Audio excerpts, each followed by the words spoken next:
Շուշիի առանձնակի գումարտակի հրամանատար, հերոս Արցախյան ազատամարտի հերոս Ժիրայր Սեֆիրյանին։ Ապարինի ձևով Ժիրայր Սեֆիրյանը գտնվում է ազատազրկման մեջ։ Մինչև այսօր ոչ մի լուրջ մեղադրանք չկա Ժիրայր Սեֆիրյանի դեմ։ Ապարինի ձևով ամեն անգամ հետաձգելով դատերը, երկարացնելով նրա կալանավորման ժամկետը, այս հանցավոր ռեժիմը ունի մի նպատակ, որքան հնարավոր է երկար պահել Ժիրայր Սեֆիրյանին դաղերի հետևում։ Դա ունի նշանակությունը, որտեղ Ժիրայր Սեֆիրյանը այդ միակ մարդն է, ով դեմ է կանգնում այս հանցավոր ռեժիմին, ով ձեռնոց է նետում այս հանցագործ ռեժիմին։ Ժիրայր Սեֆիրյանը միակ մարդն է, ով ապրիլյան պատերազմից հետո բարձրաձայնեց 800 քառակուսի կիլոմետր կորցրած տարածքների անմեղ զոհերի և ընդհանրապես այդ կազմակերպված պատերազմի մասին Ժիրայր Սեֆիրյանը միակն էր, ով մարտահրավեր նետեցով հայտարարեց, որ կգնա ու հետ կբերի այդ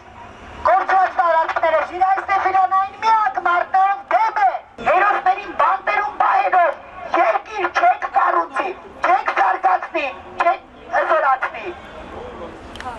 Ազատություն Ժիրայր Սեֆիրյանին։ Քանի որ մենք չենք մասնակցել դատական նիստին, դատական նիստը անցել էր բացահայտ խախտումներով, որովհետև ոչ Ժիրայր Սեֆիրյանին էին տեղեկացրել միջնորդության մասին, ոչ միջնորդության կից փաստաթղթերն էր ներկայացրել Ժիրայր Սեֆիրյանին, ներկայացվել էր պաշտպանի նախորդ օրը երեկոյան ժամը 8-ին, հաջորդ օրն արդեն դատական նիստ էր և 100%-ից ավել գործի նյութեր կային, պաշտպանական կողմն չէր ծանոթացել, փաստորեն ակնհայտ խախտումներով, բացահայտ խախտումներով դատարանը առանց Ժիրայր Սեֆիրյանի մասնակցության, առանց Ժիրայր Սեֆիրյանի երկու պաշտպաններից և ոչ մեկի մասնակցության դատական նիստ էր կատարել և բավարարել էր քննիչի միջնորդությունը, անգամ չէր անդրադարձել գրավի հարցին, մինչդեռ դատարանը պարտավոր էր անդրադառնալ գրավի հարցին։ Այսինքն Ժիրայր Սեֆիրյանը այդ իրավունքից էլ էր զրկվել և գրավի հարցը դատարանը չէր քննարկել, մինչդեռ օրենքում հստակ նշված է, որ դատարանը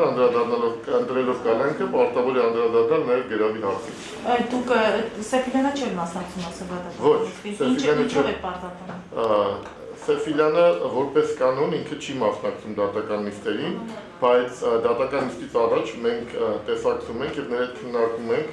այդ հարցերը։ Ժիրայր Սեֆիրյանը համարում է, որ այս ողջ մեղադրանքը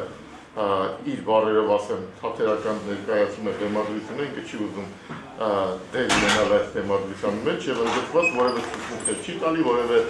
քննչական կամ գործողության կամ դատարանում դատական նիստերի չի ցանկանում մասնակցել։ Բայց ինչ վերաբերում է պետական մարմիններին, իրենք պարտավոր են միջնորդությունը ներկայացնել, ծանոթացնել միջնորդությունը Սեֆիրյանին, միջնորդության կից նյութերը ծանոթացնել, ինչը որ չէր կատարվել այս դեպքում, այսինքն կոպտորեն ոտնահարվել էր նրա իրավունքները, ինչը նույնպես հաստատում է, որ Ժիրայր Սեֆիրյանի դեմ կայացված դատական ակտը ոչ թե իրավաբանական դատարանի որոշումը իրավական հիմնավորներով, այլ քաղաքական որոշումը Ժիրայր Սեֆիրյանի գործունեությունը սահմանափակելու համար։ Այ Սեֆիրյանի տեղափոխել են Արմավիր քրեակատարողական հիմնարկում, սրա հետ կապված ինչ էր ասում։ Արմավիր քրեակատարողական հիմնարկում ուրեմն այնպիսի կորպուսում են իրենք պահում, որ եթե չեմ սխալվում 20 խուց կա, 20 խցից 17-ը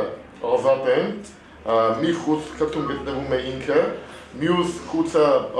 կորպուսում է գտնվում է Վարուժան Ավետիսյանը և այդ